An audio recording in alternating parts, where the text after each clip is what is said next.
Alright, welcome to a new vlog. Thank you guys for watching, appreciate it. Okay, so today's vlog is this transition from real estate to tennis. A lot of you guys don't know that, but prior to real estate I was a tennis pro.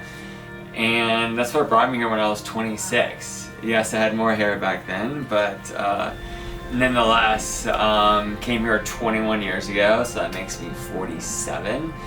Any of those doing the math. So, alright, so transitioning from tennis to real estate, why? Well, first off, I love to digress. So two fun stories. So I'm sitting in Carol Dopkins' office, who has been a great friend, mentor, etc. But I started with Carol 15 years ago. I used to give her tennis lessons, and we just have always been friends. So now we're partners, we're working together.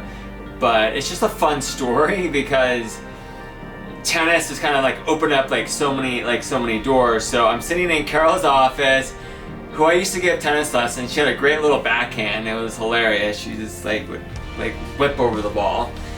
But nonetheless, became friends. So she's like, Erik, you should probably get into real estate. So I did. But I was also thinking about getting into fashion because I love fashion. Don't judge me what I'm wearing. But I thought about opening up a women's boutique, but I opted not. I went to LA, went to one of these buying trips, and it just wasn't quite for me. So before I also get back into the story about why I got into it, so I just was at the Aspen Art Museum a few minutes ago having coffee with a client who I sold the property to about 15 years ago, 14 I think and change. I think it was my second or third deal. Obviously she took pity on me because I was only doing a few deals at the time, but just kind of fun, kind of reminiscing, kind of talking to him, where I've come during that period of time from obviously a nobody and having now 5 offices and everything kind of going on and staff and then I made the Real Trends list, which I was top. I was 200th in the nation out of 1.4 million, million agents. So that's pretty good. So I can definitely tangent quite well. So let's go back to why I got into real estate and kind of transitioning. And for me, moving at 26, and I remember my 30th birthday, I'm all right, it's time to wear my big boy pants. It's time to do something else. At the time I was single. I don't need much to just keep myself happy. I'm a very simple person. Just give me an apartment and clean sheets and I'm happy. So I remember going, all right, I'm transitioning from tennis to real estate. I know all these people, they're gonna use me, and it was so the opposite. I was going, oh my god, nobody wants to use me. And I go, what the heck's going on? And obviously, you're dealing with these major assets. It's we're talking big numbers, and yeah, why are they gonna give it to the tennis pro? Not gonna happen. So I was it was a rough start, out of the get-go. It was rough. It was no's and failures and setbacks, and holy cow, it took much longer to break into. It was much harder than I thought, but I got there, and I absolutely love it. I'm super passionate about it. For me, I love the relationships, I love architecture, I love design, and getting creative, problem solving, and it's just something I love, and also I feel now I'm truly an expert. I feel I can stand out with service, and I tell anybody it's the greatest business because there's no ceiling.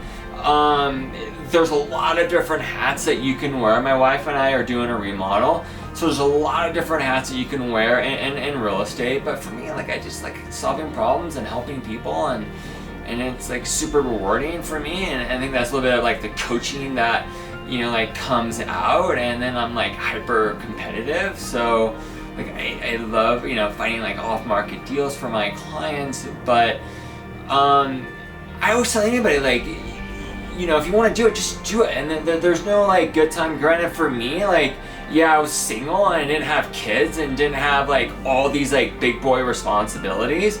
You know, like I came from very like, you know, just middle class means, and so for me, like, it didn't take much, but you just gotta do it. And the one thing I would tell people is, if you do it and you do it part-time, you're gonna get part-time results. So you gotta just jump in 110%, and you gotta just be patient, right? Like, Rome wasn't built overnight. You gotta think about like you're building a company. Like, what company is profitable like in the first few years? Like, it's impossible. Like, it just doesn't exist, right? So it's just that like level of patience and persistence, and just doing it, and just let time do its thing.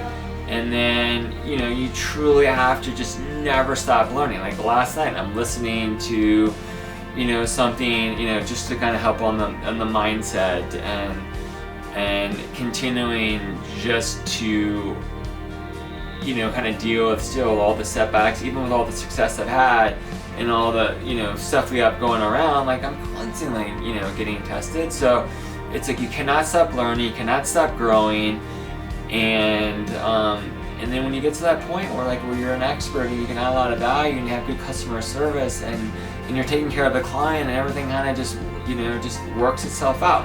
Because, you know, the last thing I will say, if you do the work will take care of you. So just jump in, do it, and just be patient with it, and that's it. So it was a rough transition, but here I am. You know, I stayed with it, I didn't quit, and I love it, and I couldn't be happier, and I'm so excited about everything we have going on, because, you know, we keep improving as a company, and I keep improving, you know, as a person. And what business can can do that, you know? And so that's it. Wow, that was like a long rant. So those of you who fell asleep, sorry about that.